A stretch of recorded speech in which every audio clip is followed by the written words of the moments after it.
Earlier this month, we reported on how media freedom in Tunisia has given birth to a host of new news outlets, but has polarized political debate there.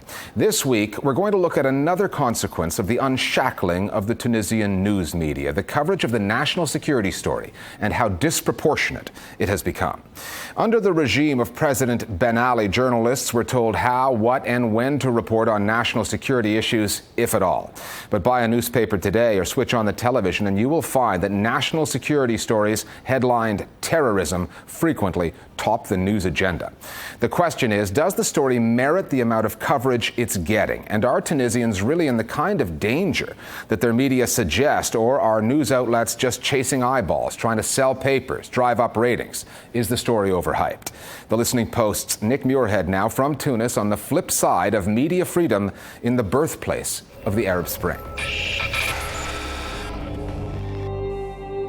Mount Chambi, July 29, 2013. A military patrol is ambushed. 8 soldiers are killed. That night, the story airs on the public broadcaster. Graphic footage is broadcast into homes across the country. A legitimate news story, but the way that it was covered shocked many Tunisians. When the channel showed the horrific images of dead and grieving soldiers, it was not professional, and we had discussions within the Journalists' Union about how to avoid supporting the terrorists' agenda by broadcasting graphic material. I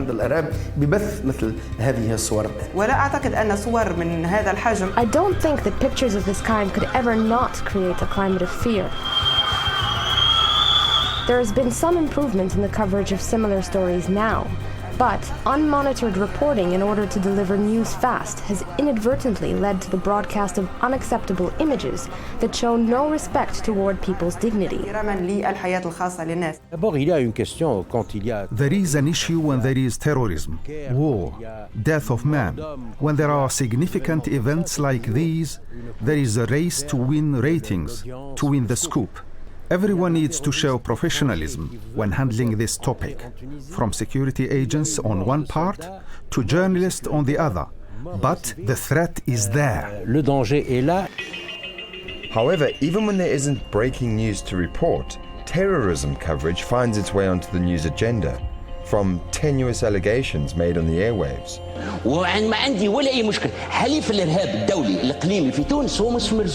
To debate shows where guests frequently hype the threat level. To so-called entertainment shows where unwitting participants are subjected to prank kidnappings.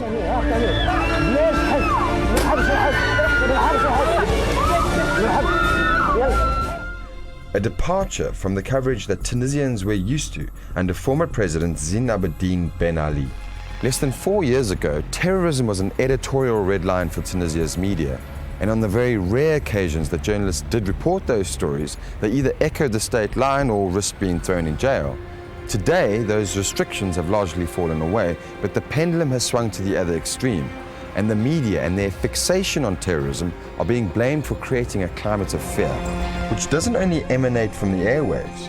Flip through Tunisian newspapers and you will find similar stories. Here, for example, we can see a number of excesses. The headline says that they are terrorists who are arrested by the Ministry of the Interior. They are already referred to as terrorists with their faces shown when there still hasn't been a court ruling against them. It's merely the ministry's claims. Here we can see very shocking and disturbing pictures of the bodies of terrorism suspects during a confrontation with the police. And of course the headline mentions a terrorist plot, using rather militaristic language. Security agents demolish terrorists. And here we can see a sensational front page with anti-terrorist brigades in their camouflage outfits, and the headline says, "Are we ready to pay the price of victory?" which sounds more like a propaganda headline than a journalistic one. We can't forget that reporting about terrorism involves talking about internal groups like Ansar al-Sharia, the followers of Sharia law, which were active at the beginning of the new government's rule, propagating its ideology. It was this group that started a death list of journalists.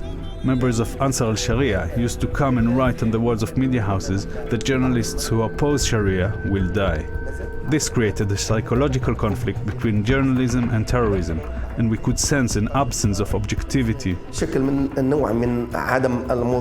ne pense pas qu'on est en train de I don't think we are giving it too much importance, or more than we should. We need to talk about it. It's better to be scared and prepared to fight against terrorism than sit here and wait. What Tunisian channels are doing would be done anywhere in the world. partout dans le monde. That argument is debatable, but what is clear is that terrorism is being covered by more news outlets in Tunisia than ever before. There are now 17 television channels broadcasting in the country, opposed to 5 under the old regime. There is also an array of new print and online outlets. Tunisia's media are now in a fiercely competitive market, and terrorism coverage sells. But that may not be the entire story. Before stepping down in January this year, Tunisia was governed by a coalition called Troika, led by the Nahda party. Nahda, which calls itself a moderate Islamic group, was banned under Ben Ali. During those years, it was accused of a number of violent attacks against the state, a history that opposition channels frequently use against it. Faire sa couverture sur des événements terroristes ou sur... There is an ideology behind some media outlets. It consists of systematically linking, without much evidence, the Islamists in power and terrorist acts. حالة من الفوضى وهذه الحالة من الفوضى ربما تخرج إذا حركة النهضة. When Ennahda was clandestine, it did resort to violent acts that we could qualify as terrorism. But we were in a context of oppression, of dictatorship. Ennahda hasn't offered many mea culpas on this phase of its history, and as a consequence today, many link the terrorist phenomenon to the arrival of the Islamists to power. À l'arrivée des islamistes au pouvoir. Coverage that has reproduced political polarizations and debates on this issue has generated a misunderstanding among citizens about what is happening in the country. This kind of confusion naturally results in fear and doubts on whether there really is terrorism. Is it really true, or is it just part of an agenda? This topic is very complex. It cannot be covered with ease. But I can say that yes, the media coverage has generated a lot of fear.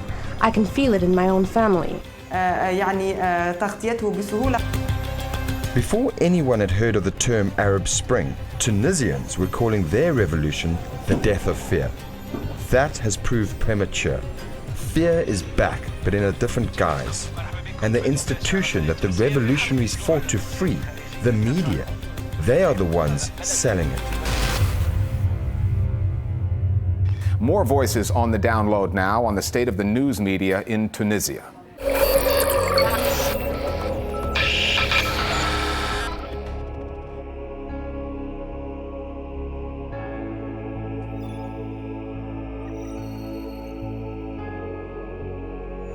Virtually the only public information that we have about alleged terrorists comes directly from these various security forces.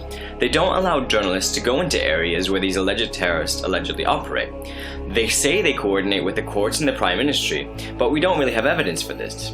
Instead, we see press announcements from the security forces recycled through major media outlets, announcing quite emotionally the fight between security forces and terrorists. Not suspects, not alleged terrorists, but terrorists. Now, if terrorism is a crime, then it requires a due legal process. But it's difficult to see how this issue is being treated in the Tunisian media as anything other than a rallying cry in support of the security forces and their favored politicians.